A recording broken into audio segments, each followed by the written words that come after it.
Good morning, everyone. Happy Thursday. Lisa and Dillon here with you this morning. Dillon may not remember this Facebook Live because you have been up all night long. Yeah, pretty much all night. No sleep for Dillon. Yeah, it's been a long night. All right, we're live on Facebook, whether Dillon is awake or not, every weekday morning, right around this time. But of course, it stays on your feed throughout the day, so you can watch it whenever it works best for you. Plus, remember, we make it into a podcast. You can find that at inforum.com/podcast. Just look for the Inforum Minute. And check us out on all of our social media platforms. Okay, so it really started yesterday afternoon. You guys were tracking some. Is this all the same system? Yeah, so it was yesterday evening. It started in south of Bismarck. So we had a few tornado reports just south of the border of North Dakota, South Dakota, and a few north too. And then that pushed eastward into the evening, into the overnight. The tornadic risk did not. For most of us, our viewing area, the primary risk was gusty winds up to 60, 70 miles an hour. But really, it's been just a lot of excessive rain. We don't need the rain. You know, harvest is underway. Yep.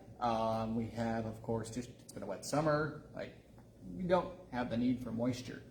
But that's what we got anyway. We had a few wind gusts reported in the upper 60 mile per hour range. Southwestern Grand Forks County near Logan Center had a gust of 69 miles an hour. Okay.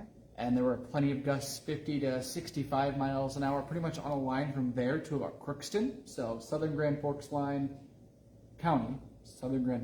into about Crookston. Kind of imagine that line in your head.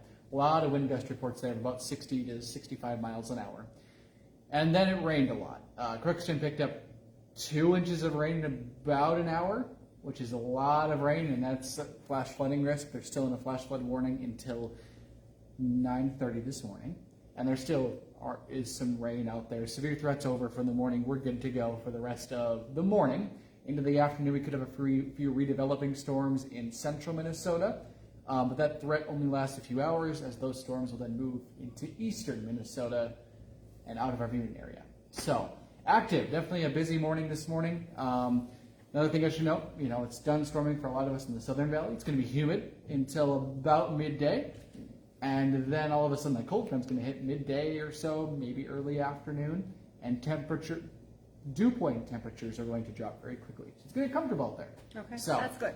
Yes. So muggy this morning, still some rain. The severe threat right now is gone, but still raining. Okay. Still raining. Still raining, and still have that flash flood risk, of course. But I don't expect any high winds, big hail, none of that. We're done with that for the day. If you do have any storm damage pictures or rain reports, you're still taking those weather at WDAY.com. Yeah, always take them. So, all right. And just quickly then, we're kind of just focusing on the rain, but next week it's going to be a little drier. Yeah, so after this rain chance today, we don't have any rain in the 10-day forecast until next Thursday. That's a whole week. Good. So we need that regardless. Labor Day still looking. Yeah, it looks fine. A little breezy. Yep. Or Labor Day weekend, I should say. It looks breezy tomorrow, windy on Saturday, Sunday, Monday. Don't look bad at all. Looks really, really nice, actually. All right, good stuff. Thank you, Dillon. Yep.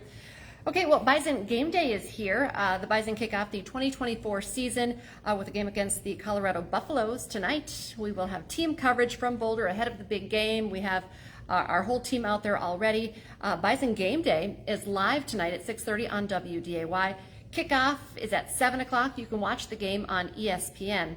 And of course, tomorrow morning on First News, we're going to have exclusive post-game coverage of the game. So be sure to wake up with us and join us for the very latest reaction.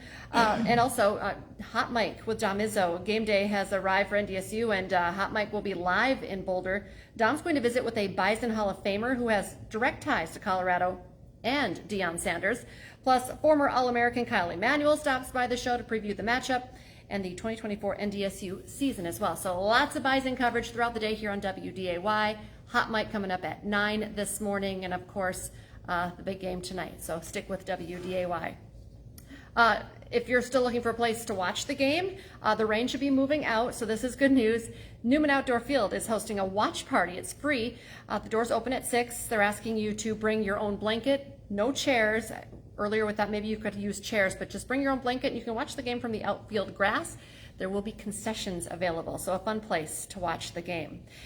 And no matter where you're going to be for your watch party, make sure you have a sober ride home.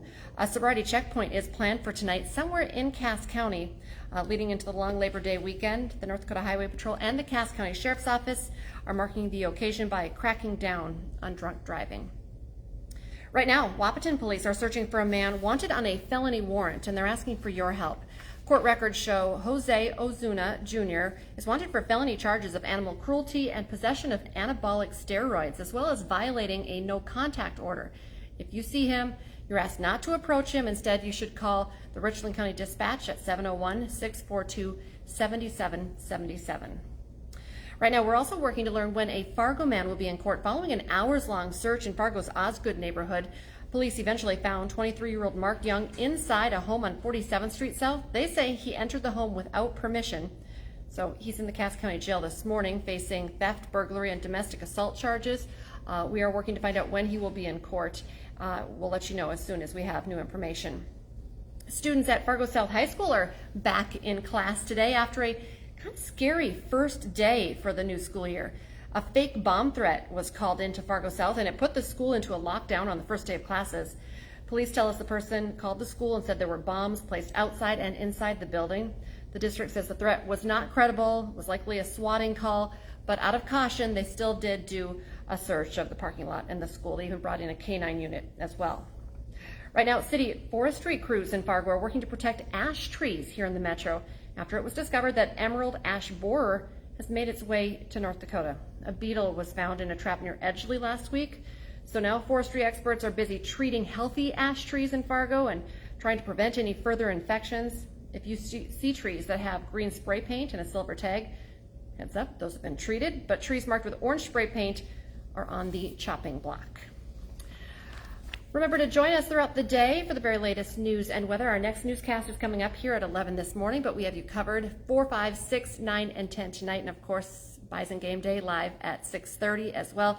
You can also find all these news, weather, and great Bison Sports Zone headlines on inform.com. And now's a great time to get your subscription, 99 cents a month for your first 3 months. Just go to inform.com/subscribe to check out that deal. And be sure to join us once again. Like I said, we'll have that exclusive post-game coverage on First News tomorrow, following up on the big Bison season opener tonight. So have a great day, everyone.